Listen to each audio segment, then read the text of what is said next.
Welcome, LJ, back in the home studio with a little of this talk of magic.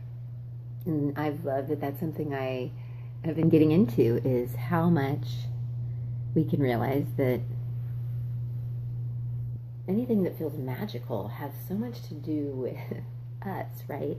And our being willing to pay attention to it, our being willing to notice the signs, but also our being willing to realize our power in all of this. And I love seeing that that's really what our yoga can be about, our union can be about. And I'm even thinking of the word gnosis, Gnosis, which implies this idea of realizing our power or connecting with like a God self or a God power, right? So it might feel like a leap for you to do that, or it might feel like the next logical step. And, you know, in yoga, we've heard for ages about this idea of namaste, which is all about this idea that you and I have this power within, this light within, this love within, and the more that we're tapping into that and realizing that truth in life and in others, the better we're going to do, right, in our own experience and in being with others, much less loving others. So I love this idea along these lines of seeing that our word can be and actually is our wand. And I read in the classic text from like the early 1900s that I've been dipping into about things like thoughts and their power and how it's all vibration and energy, and the power and energy of our thoughts and our words. So I love in this book, it brought up that we're always making affirmations, for instance. Like we might think we are or aren't into using affirmations, right? But this text reminded that we're always making affirmations, like all day long. Whatever we actually are saying is an affirmation, right? Like we're affirming what's true, what's possible, what's real, even like anchoring in our experiences and interpreting them, right?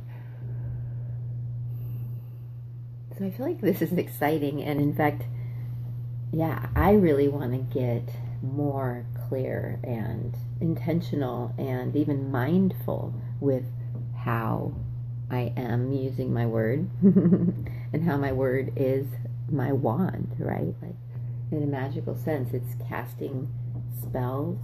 It's whether I'm saying things out loud or the words that are happening in my head, right? The ways that I'm deciding to look at myself and my life, all part of this wand effect.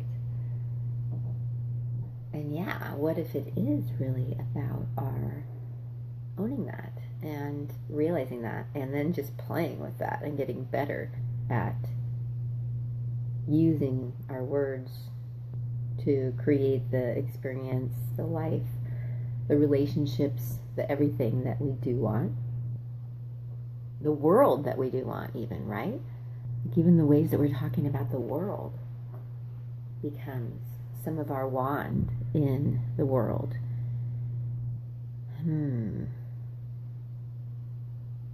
So it's powerful, and it's really a way that I see that we can help ourselves, help others, make big impacts in our personal experience and also in what's happening in the collective.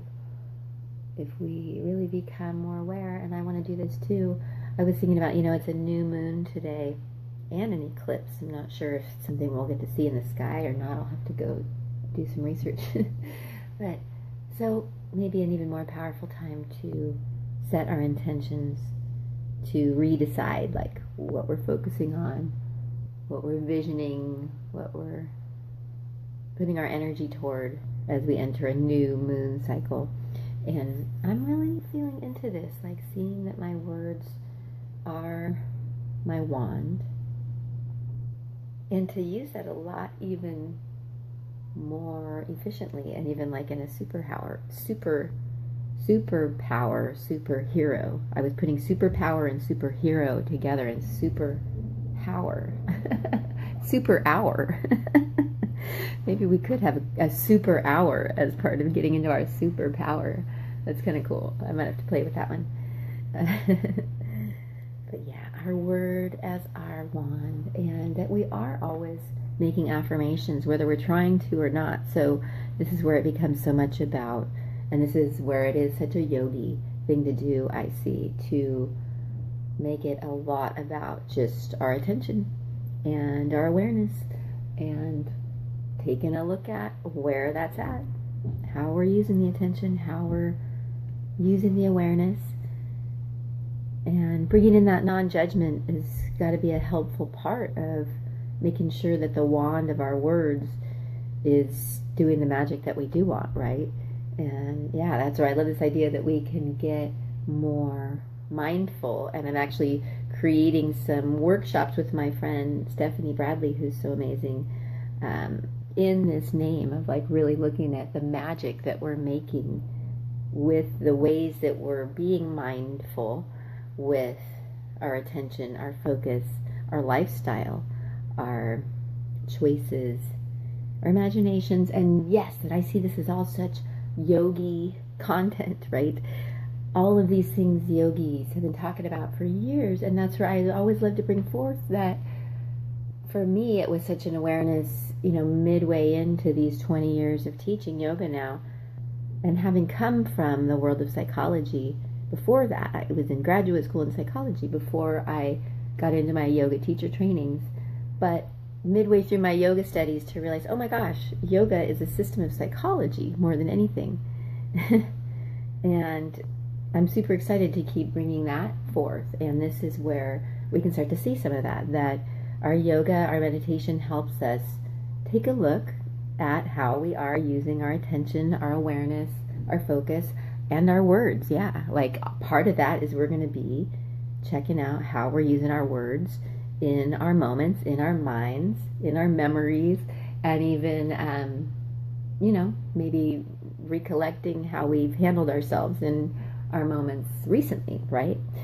So it becomes a place for us to also look to find more union about how we are using our words, right? And part of that union is just this awareness, and that's where like the perspectives of yoga, a more connected perspective, helps us see that we are so powerful when we are remembering that we're that God force or that life force, or we're the stars in the universe coming through this body. There's so many cool ways, so many people have said it, that as we really remember that, and that could be what our union is about, like, oh yeah, that's what I am. Oh yeah, that's what's true about this life and this experience and these possibilities and this body and the future. So then we start to use our word more from that awareness, right? Like, holy shit, I'm a creator. And I've even loved hearing from this old school author named Florence Scovel Shinn. Wait, what is it? Florence Scovel Shinn, I think. Who, again, early 1900s was talking about how, she's the one actually who said this. It got me to make this, to work with this quote, that your word is your wand.